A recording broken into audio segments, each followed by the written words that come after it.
How can a person legitimately be upset about reciprocal tariffs? A lot of people are crying and whining about tariffs because of the trickle down effect that it may have. True, I know that certain people will raise the cost of whatever it is they're providing because they don't want to embody the cost, so they pass it on to the consumer. That's when the consumer has to be smart and decide yay or nay to the product, because supply and demand is still going to be the ultimate determining factor. But let's look at some of these reciprocal tariffs that was laid out by Trump on Liberation Day as it relates to the country that's already charging us a tariff, so they're charging the tariff back as a cost of doing business. Imagine this: you're throwing a party or an event, and then you have different vendors to come in, and let's just say you don't charge them a dime. You don't charge them a dime. They can come in, they can sell, they can make as much money as they want to make because you don't charge them a dime. You just let them be vendors at your event, and they're making money hand over fist. Then let's say that you attend their event, but they charge you a percentage. They charge you 30%, 24%, 50%. But you like, hold on, I let you do your thing at my party and make money without me charging you a dime, but you charge me to sell my product. Now you cutting into my profits. How would you feel about that? I'm sure any person who has any level of business savvy would not like that. Instead, you would say, okay, I'm gonna match match your tariff costs with some type of reciprocity. You're going to charge a vendor event, I'm going to charge a vendor event. It might be the same amount. It may be, a little bit less, whatever the case may be. But that's all that's being done. A reciprocal tariff is saying you're charging us, we're going to charge you this percentage. I don't think you could be upset with that, especially if you understand business and if you understand that we need to make more products here in America, due to the fact that if you don't, now you're depending on someone else to supply you with things that you may need or want. And if you give a person the ability to feed you, you also give them the ability to starve you, because they can easily say, hey, we don't want to ship over there no more. We want to charge you whatever. And now you just got to deal with it because you don't produce it yourself at home. That just seems like simple mathematics. So let's get into the percentages. So President Trump declared on Wednesday, today, a 10% baseline tax on imports from all countries and higher tariff rates on dozens of nations that run trade surpluses with the U.S., threatening to upend much of the architecture of the global economy and trigger broader trade wars. That's what people are looking at. They demonize it by calling it a trade war. I mean, I get it, but they were already charging tariffs and nobody was calling that a war. They weren't looking at that as a bad thing. Americans, the biggest ones who, were just eating it up because probably you wasn't aware of it. You didn't know. Many people didn't even know what a tariff was 4 years ago, let alone trying to have a complaint about it today. So here's the full list of the reciprocal tariffs that Trump announced. And I want you to let me know in the chat what you think about the tariffs. What is your perspective based on what I've shared or based on what you already know? Enlighten me on some different perspectives.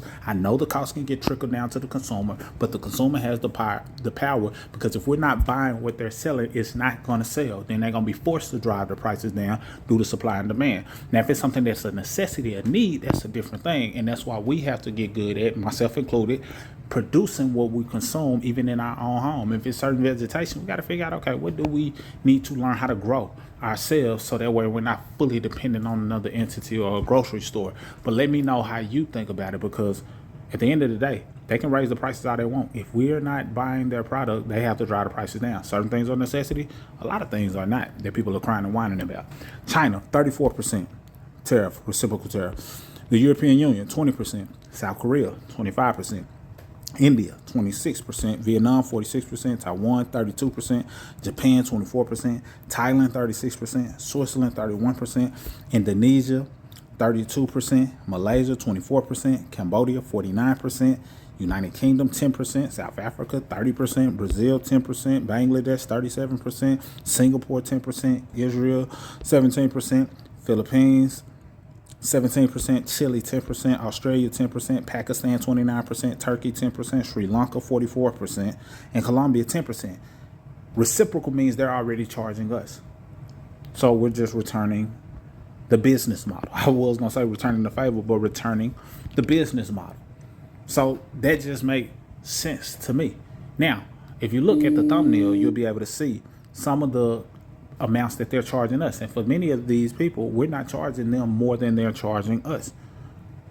So that being said, it just makes sense, because if we wasn't charging anything at all, then that's money that could have been coming into the U.S. that's not coming from the consumer, that could be going into either paying down some debt, expanding America as a whole. And this ain't just coming from a solely patriotic standpoint. This is a business standpoint, but also understanding what's being done that you didn't realize was being done had it not been brought to the forefront. So just some things to consider and keep in mind and perspectives to take. Now, what do I suggest in terms of things that we can be doing from a financial standpoint? Of course, you got to stay educated, educating yourself, and not just accepting whatever conditioning you may have been raised under, because some of the conditioning may keep you from being able to view some of the things that the Trump administration may be doing. You may be so conditioned that you don't even give credit where it can be due.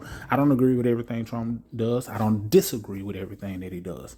That's just me coming from a place of me being able to view it from a realistic standpoint, being able to have my own thought process, thinking about it, weighing it out, looking at it. Oh, okay, that makes sense. That makes sense. That makes sense. There's a lot of things that he does that actually make sense. But from a financial standpoint, we have to understand, okay, all of these things are going on. Where are some areas that we can benefit from? Where's the opportunity? Are there some investments that could be being made across the board, not just on the stock level? Could it be some physical real estate? Could it be some crypto? Could it be some Bitcoin? Looking at all of these things and saying, okay, this is how I need to position and posture myself based on the things that are happening, because it's important for me to understand it, because if I'm understanding it, then I can be a better service to my family.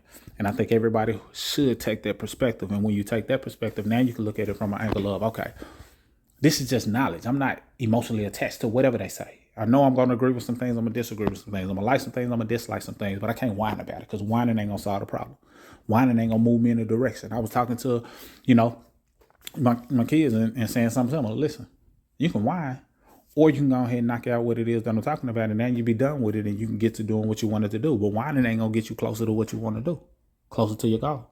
As grown men and women, we cannot be whining about certain things. We see what happens, okay, and we adjust accordingly. Meanwhile, we're trying to plan and figure out what we can do best and learn, so we know how to better receive the information and then adjust where necessary. I don't have it all figured out. No one does. But if we keep learning, keep having these conversations, keep having the right perspective and looking at it from both sides versus I don't like who the voice was, I don't like the messenger. And now just because you don't like the messenger, you don't receive the message at all. You turn it off. You look at something else. You block it off. You get distracted. And this is something that could have set your family free. This could have been a true liberation. This could have led to a good investment. This could have led to an opportunity.